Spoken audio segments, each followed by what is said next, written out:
Central నియోజకవర్గం new RR Peta 57వ డివిజన్లో గత 3 రోజులుగా కొంతమంది ప్రజలు అక్కడ మరి డయేరియాతో విరోచనాలు నీళ్ళ విరోచనాలతో కొంతమంది వాంతులతో సఫర్ అవుతాం జరిగింది. వెంటనే గవర్నమెంట్ అలర్ట్ అయింది.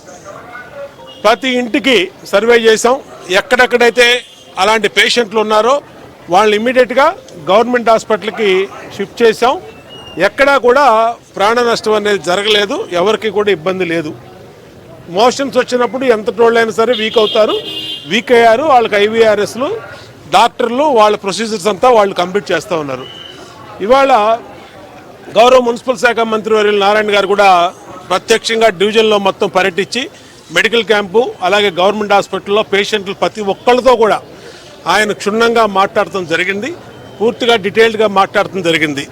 మున్సిపల్ కార్పొరేషన్ నుంచి ప్రతి ఇంటికి ఈ విధంగా కలెక్ట్ చేసి ఏదైతే టెక్నికల్గా అది టెస్ట్ చేయాలో ఆ వాటర్ డ్రింకింగ్ వాటర్ని పూర్తిగా టెస్ట్ చేయడం జరిగింది. హెడ్ వాటర్ వర్క్స్ నుంచి ప్రతి ఇంటికి వెళ్ళే లైన్ని కూడా క్షుణ్ణంగా పరిశీలించడం జరిగింది.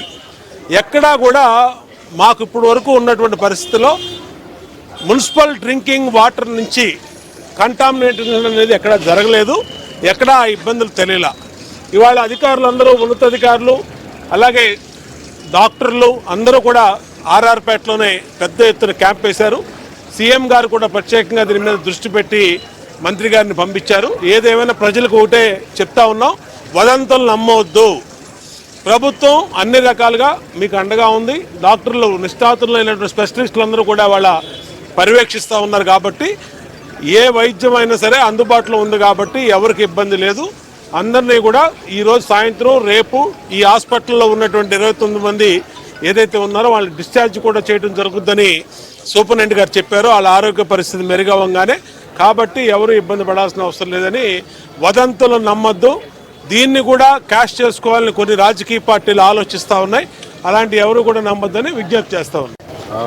యాక్చువల్గా ఏదైతే డయారియాతో యాక్చువల్గా హాస్పిటల్లో కొందరు చేర్చడం మొత్తం ఇంతవరకు ఒక 46 మంది ఈరోజు యాక్చువల్గా హాస్పిటల్లో ఉన్నారు. 46 మందితో మాట్లాడటం జరిగింది. అయితే అధికారులు అటు హెల్త్ డిపార్ట్మెంటు ఇటు మున్సిపల్ శాఖ అదేవిధంగా ప్రజాప్రతినిధులు వెంటనే దీని మీద రియాక్ట్ కావటం, వెంటనే హాస్పిటల్లో చేర్చడం. వాళ్ళందరికీ యాక్చువల్గా వామిటింగ్స్ అండ్ మోషన్స్ ఉన్నాయి. అయితే నేను ఆల్మోస్ట్ 46 మందితో మాట్లాడాను. అయితే వాళ్ళకి అందరికి కూడా వామిటింగ్స్ తగ్గినాయి, మోషన్స్ కూడా కొందరు తగ్గినాయి.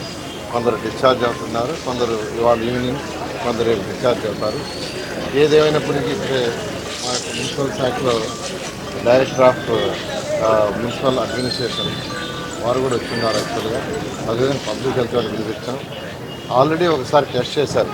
వాటర్ టెస్ట్ చేస్తే వాటర్ టెస్ట్లో ఎటువంటి ప్రాబ్లం లేదని వచ్చింది. అయినప్పటికీ మరొకసారి ఎక్కడన్నా ట్యాప్స్లోకి ఎక్కడన్నా ఈ డ్రైన్స్ వాటర్ ఎక్కడన్నా కలిసే ఛాన్స్ ఎక్కడన్నా ఉందా అనేది మళ్ళీ ఒకసారి పరిశీలించుకున్నా. ఇప్పుడు అధికారులందరూ ఇమీడియట్గా దాని మీద ఫోకస్ చేశారు. అందరికీ ఒకటే చెప్పేది, ఎటువంటి ఇబ్బంది లేదు. అందరూ కూడా స్టేబుల్గా ఉంటారు. ఎవరు కూడా ఎటువంటి ప్రాబ్లం అందరూ ప్రతి ఒక్కరితో నేను యాక్చువల్లీ ఎమ్మెల్యే గారు ఇద్దరం మాట్లాడటం జరిగింది. మెజారిటీకి వామిటింగ్స్ తగ్గినాయి, కొందరికైతే మోషన్స్ తగ్గినాయి. క్యాంపు పెట్టారు. అక్కడ క్యాంపులో కూడా ఇవాళ ఒక 13 మంది వచ్చారు. వాళ్ళలో ఒక 5 మంది మాత్రం అక్కడ లోకల్గా ఎక్కడైతే క్యాంప్ పెట్టారో అక్కడ వాళ్ళకి సలైన్ ఇచ్చారు. మిగతా వాళ్ళకి ట్యాబ్లెట్స్ ఇచ్చారు. అయితే నిన్నటికి వాళ్ళకి చాలా తగ్గిందన్నారు. ఏదేమైనప్పటికీ జాగ్రత్త తీసుకోవాల్సిన బాధ్యత ప్రభుత్వం ఉంది. ముఖ్యమంత్రి గారు కూడా మార్నింగ్ యాక్చువల్గా ఫోన్ చేశారు. దాని మీద ప్రత్యేకంగానే యాక్షన్ రావడం జరిగింది.